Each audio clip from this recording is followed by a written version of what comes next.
হজ করে ফিরতেছেন, হঠাৎ দেখেন এক বৃদ্ধা মহিলা, বয়স্ক মহিলা চাদর গায়ে দিয়ে শুয়ে আছে। উনি কাছে গেলেন, যে সালাম দিলেন, আসসালামু আলাইকুম রাহমাতুল্লাহ। সালামের উত্তরে বৃদ্ধা মহিলা স্বাভাবিকভাবে উত্তর না দিয়ে একটা কোরআনের আয়াত তেলাওয়াত করলেন। তিনি তেলাওয়াত করলেন, সালামুন কাওলাম মির রাব্বির রহিম, মানে দয়াময় প্রতিপালক আল্লাহর পক্ষ থেকে তোমার প্রতিও সালাম। এটা একটা কোরআনের আয়াত, কিন্তু এটা দিয়ে উত্তর হয়ে যায় সালামের। কি বলেন? আচ্ছা, গেল। এবার আব্দুল্লাহ ইবনে মুবারক জিজ্ঞেস করলেন, মাযা তাসনাঈনা ফি হাযাল মাকান, এখানে কি করেন আপনি, কি করতেছেন একা একা? এই প্রশ্নের উত্তরও ভদ্রমহিলা একটা কোরআনের আয়াত তেলাওয়াত করে দিলেন। উনি তেলাওয়াত করলেন, ওয়ামাই ইউদলিল ফালা হাদিয়া লাহ, মানে আল্লাহ যার পথ ভুলায় দেয় তার পথ দেখানোর কেউ নাই। মানে বুঝাইতে চাইলেন আমি পথ হারাই ফেলছি। কি বুঝাইতে চাইলেন? পথ হারাই ফেলছি, মানে উনি এমন ভাবে কোরআনের আয়াত চুজ করে যাতে উত্তর হয়ে যায়। তো এবার উনি জিজ্ঞেস করলেন, আইনা তুরিদিন, তো পথ হারাই ফেলছেন তো বুঝলাম, আয়াত থেকে এটা বোঝায়, তো আপনি কোথায় যাচ্ছেন, ডেস্টিনেশন কোথায়? উনি আবার একটা আয়াত তেলাওয়াত করলেন, সুবহানাল্লাযী আসরা বিআবদিহি লাইলাম মিনাল মাসজিদিল হারামি ইলাল মাসজিদিল আকসা। রাসূল সাল্লাল্লাহু আলাইহি ওয়াসাল্লাম মেরাজের আগে যে ইসরা হয়েছিল, মসজিদুল হারাম থেকে মসজিদুল আকসা রাসূল সাল্লাল্লাহু আলাইহি ওয়াসাল্লামকে আল্লাহ নিয়েছিলেন, এটা তেলাওয়াত করলেন। তো বুঝাতে চাইলেন আমিও আপনার মতো হজে আসছিলাম মসজিদুল হারামে, আর যাচ্ছি মসজিদুল আকসা, মানে ফিলিস্তিন আমার বাড়ি। মসজিদুল আকসা কোন দেশে? ফিলিস্তিনে। আয়াত এমন ভাবে উনি পিক করেন যাতে করে উত্তর হয়ে যায়। উনি বোঝাতে চাইলেন আমিও হজ করতে এসেছিলাম, যাচ্ছি কোথায়? ফিলিস্তিন, মসজিদুল আকসা যে দেশে আছে। তো উনিও বুঝে গেলেন যে তাহলে আপনি মসজিদুল আকসায় যাচ্ছেন। এবার জিজ্ঞেস করলেন, আনতুম মুনযু কাম ফি হাযাল মাকান, তো এখানে একা একা পড়ে আছেন কয়দিন? আবার কোরআনের আয়াত, সালাসা লায়ালিন সাবিয়া, টানা 3 দিন 3 রাত এখানে আছে, এটা কোরআনের আয়াত একটা। আবার জিজ্ঞেস করলেন উনি, মা আরা মাআকি তাআমান তাআকুলিন, তো একা যে পড়ে আছেন আবার 3 দিন, তো আপনি খাচ্ছেন কি, বেঁচে আছেন কিভাবে? ভদ্রমহিলা আবার একটা আয়াত তেলাওয়াত করে দিলেন। তিনি পড়লেন, হুয়া ইউতঈমুনি ওয়া ইউসকিন, ইব্রাহিম আলাইহিস সালামের কথা, যে ওই আল্লাহ তাআলাই আমারে খাওয়ায়, আল্লাহই আমাকে পান করায়, আল্লাহ তাআলা ব্যবস্থা করেছেন আমার। এইবার উনি অবাক হচ্ছেন, আমি এত বড় মুহাদ্দিস আব্দুল্লাহ ইবনে মুবারক ইমাম বুখারীর উস্তাদ, আমি স্বাভাবিকভাবে কথা বলি আর যাই প্রশ্ন করি একটা আয়াত তেলাওয়াত করে দেয় আর ওটা দিয়ে উত্তর হয়ে যায়। কি মহিলার সন্ধান পেলাম? তো উনি বলতেছে, ফাবি আইয়ি শাইইন তাতাওয়াদ্দাইন, 3 দিন যে এখানে আছেন মরুভূমির বালুর মধ্যে, ওযু করেন কিভাবে? উনি আবার একটা আয়াত তেলাওয়াত করলেন, ফা ইন লাম তাজিদু মাআন ফাতায়াম্মামু সাঈদান তাইয়্যিবা, আল্লাহ আয়াতে বলেছেন যদি তোমরা পানি না পাও পবিত্র মাটি দিয়ে তায়াম্মুম করে নিও। তো বুঝাতে চাইলেন পানি নাই তো কি হয়েছে, বালু তো আছে, তায়াম্মুম করে নাও। আল্লাহু আকবার। এবার উনি বললেন, ইন্না মাইয়া তাআমান আলা তাকুলিন, আমার ব্যাগে তো কিছু খাবার আছে, আপনি কিছু খাবেন? আবার কোরআনের আয়াত, সুম্মা আতিম্মুস সিয়ামা ইলাল লাইল, আল্লাহ এক আয়াতে বলেছেন তোমরা রোজা ফজর থেকে শুরু করে সন্ধ্যা পর্যন্ত পূর্ণ করো। তো বুঝালেন আমি রোজা রাখছি। কি বুঝালেন? রোজা রেখেছি। এবার উনি একটু মাসালা খাটাইতে চাইলেন, ভাবলেন যে বুড়ি তুমি আমার সাথে শুধু কোরআন দিয়ে উত্তর দিচ্ছ, দাঁড়াও তোমাকে আমি আটকাইতেছি। উনি মাসালা খাটাইলেন যে ফাকুলতু লাহা লাইসা হাযা শাহরু রমাদান, রোজা রাখছেন মানে এটা তো রমজান মাস না, হজ করে ফিরতেছি আমরা জিলহজ মাসের শেষের দিক, কিসের রোজা? ওই মহিলা আবার একটা আয়াত তেলাওয়াত করলেন যে ওমান তাতাওয়া খায়রান ফা ইন্নাল্লাহা শাকিরুন আলিম, আমি রমজানের ফরজ রোজা তো রাখিনি, এখন আমি নফল রোজা রেখেছি। আয়াতের অর্থ হচ্ছে তোমরা নফল যা করো এগুলোর প্রতিদান আল্লাহ তোমাদের বুঝিয়ে দেবে। রমজান না ঠিক আছে জিলহজ, কিন্তু আমি কি রোজা রেখেছি? নফল রোজা। এইবার উনি ধরছেন মাসালা, এবার বলতেছে উবি হালান আল ইফতার ফিস সাফার, সফরে তো রোজা ভাঙা জায়েজ আছে, রোজা তো ভাঙা জায়েজ, খান একটু। এবার উনি কোরআন থেকে আবার তেলাওয়াত করলেন, ওয়া আনতা সুমু খায়রুল লাকুম ইন কুনতুম তা'লামুন, আল্লাহ যে আয়াতে বলেছেন যে সফরের রোজা ভাঙা জায়েজ আছে, ওই আয়াতের শেষে আবার আল্লাহ বলেছেন যদি রাখো সব বেশি পাবে। কেউ অসুস্থ হলে রোজা ভাঙবে, সফরের রোজা ভাঙবে, এই আয়াতের শেষে হচ্ছে ওয়া আনতা সুমু খায়রুল লাকুম ইন কুনতুম তা'লামুন, তবে রোজা যদি রাখো এটা ভালো যদি তোমরা বুঝতে। এবার উনি আর যাবে কোথায়? দিশেহারা হয়ে এবার জিজ্ঞেসই করে ফেলছে, লিমাদা লা তুকাল্লিমিনি মিসলা মা উকাল্লিমুকি, আচ্ছা মা এবার বলেন আমি আপনার সাথে যেভাবে কথা বলি আপনি এভাবে কথা বলেন না কেন? কিছু জিজ্ঞেস করলে কোরআনের আয়াত বলেন কেন? আমি কথা বলতেছি আপনি আমার সাথে এভাবে কথা বলেন, কিছু জিজ্ঞেস করলে কোরআনের আয়াত কেন? এটার উত্তরে উনি আরেকটা কোরআনের আয়াত উনি পড়লেন, মা ইয়ালফিযু মিন কাওলিন ইল্লা লাদাইহি রাকীবুন আতীদ, আল্লাহ বলেছেন তোমরা মুখ দিয়ে যাই বের করো এটা লিখে রাখার জন্য 2 কাঁধে রাকীব আতীদ আছে, তুলে রাখে। তার মানে আমি যে তোমার সাথে কথা বলতেছি প্রত্যেকটাই তো রেকর্ডেড হয়, রেজিস্টার্ড হয়। তো এমন কিছু বলি যেটাতে সওয়াব হয়, যেটাতে ভুল না হয়। আল্লাহু আকবার, সুবহানাল্লাহ। কি নারী ছিল, কেমন নারী তিনি ছিলেন, কি পুরো ঘটনাটা শুনবেন? হ্যাঁ, শেষ করব ঘটনাটা। আচ্ছা, তো উনি অবাক হলেন যে কি মহিলা, এরকম মহিয়সী গরিয়সী নারীও পৃথিবীতে আছে। তিনি বললেন, ঠিক আছে মা, আপনি যেহেতু পথ হারাই ফেলছেন, আমার উটটাকে আমি নিয়ে আসি। ফাহাল্লাকা আন আহমিলুকি আলা নাকাতি হাযিহি ফাতুদরিকিল কাফিলা, আমার উটটা নিয়ে আসি, উটে বসেন, আমি আপনাকে এগিয়ে দিয়ে কাফেলাতে যুক্ত করে দেই। আপনি কি রাজি আমার উটে বসবেন? আবার কোরআনের আয়াত, ওমা তাফআলু মিন খাইরিন ফাইনাল্লাহা বিহি আলিম, তোমরা যত ভালো কাজ করো আল্লাহ সেটা জানেন, মানে তোমার এই ভালো কাজ আল্লাহ জানেন, আল্লাহ এর প্রতিদান দিবেন।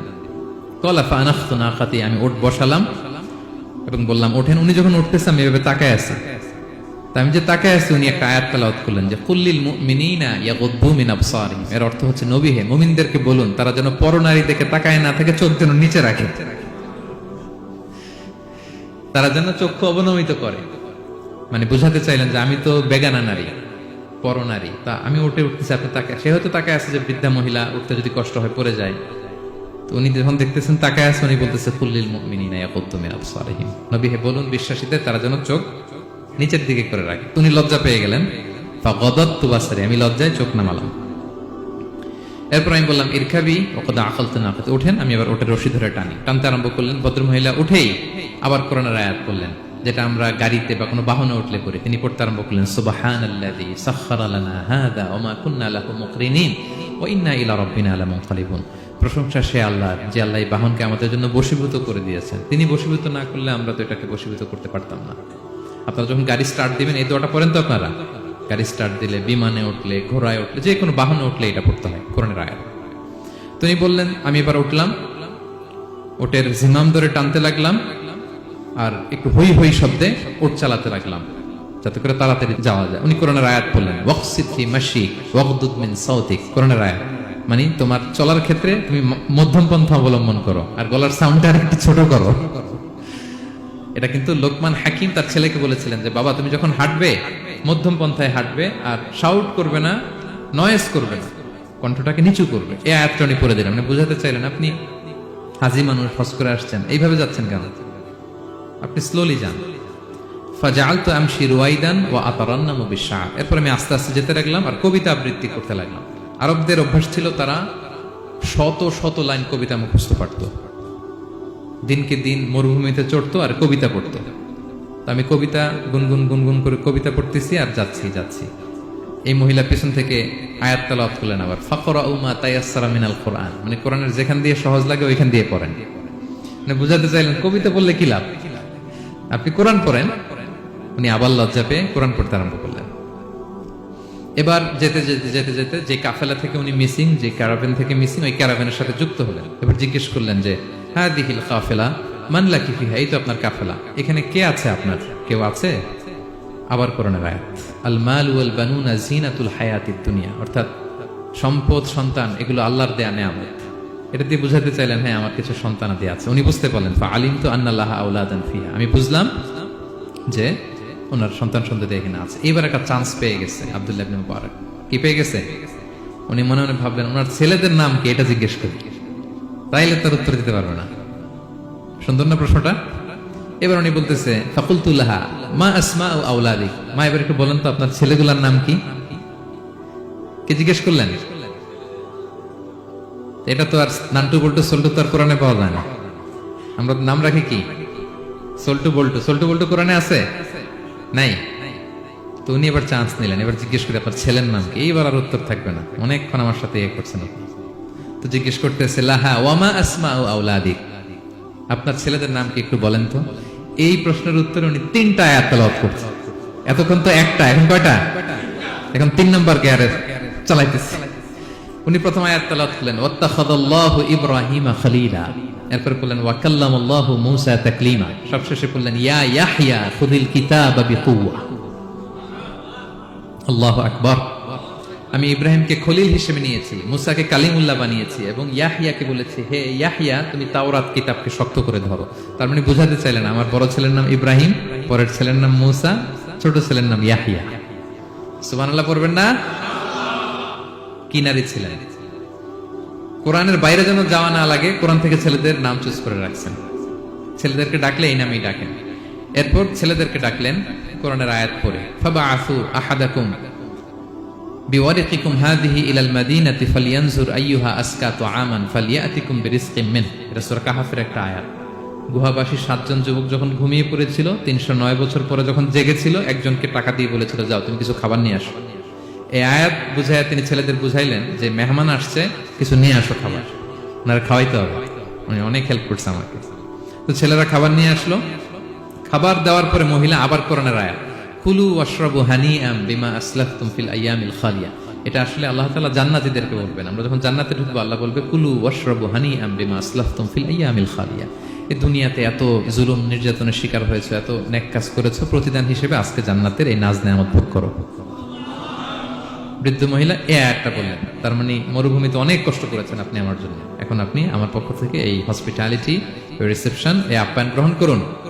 এবার উনি বলতে আরম্ভ করলেন, ছেলেদেরকে বললেন, কুলতু আল আনা তুআমাকুম আলাইয়া হারাম।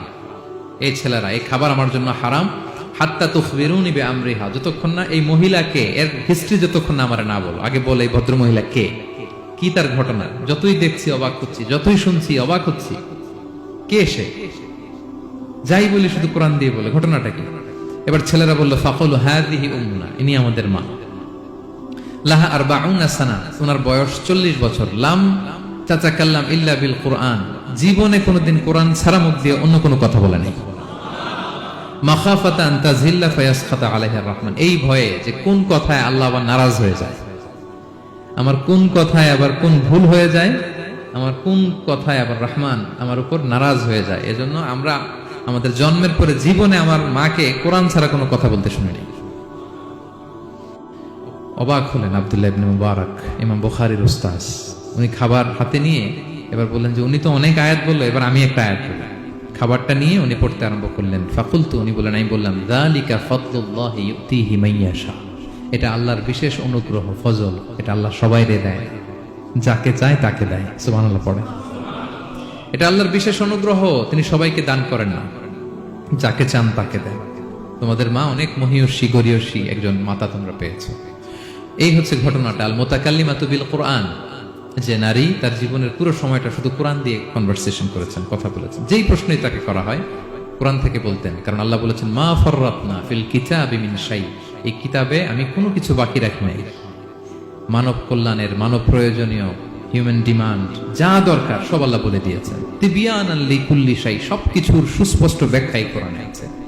আল্লাহ বলেন, লাউ আনসালনা হাযাল কুরআনা আলা জাবাল রাআইতাহু খাশিআম মুতাসাদ্দিআম মিন খাশিয়াতিল্লাহ, এই কোরআনকে আমি পাহাড়ে নাজিল করলে পাহাড় চূর্ণ বিচূর্ণ হয়ে যেত। আলাস্কা মাউন্টেন রেঞ্জ, আল্পস পর্বতমালা, মাউন্টেন এভারেস্ট ভেঙে চুরে খানখান হয়ে যেত। সে কোরআনকে আল্লাহ তাআলা আমাদের উপর নাজিল করেছে। আমাদের রেসপন্সিবিলিটি অনেক বেশি। আজকে আমি কতগুলো কোরআনের আয়াত তেলাওয়াত করছি, কেউ কি গুনতে পারবেন?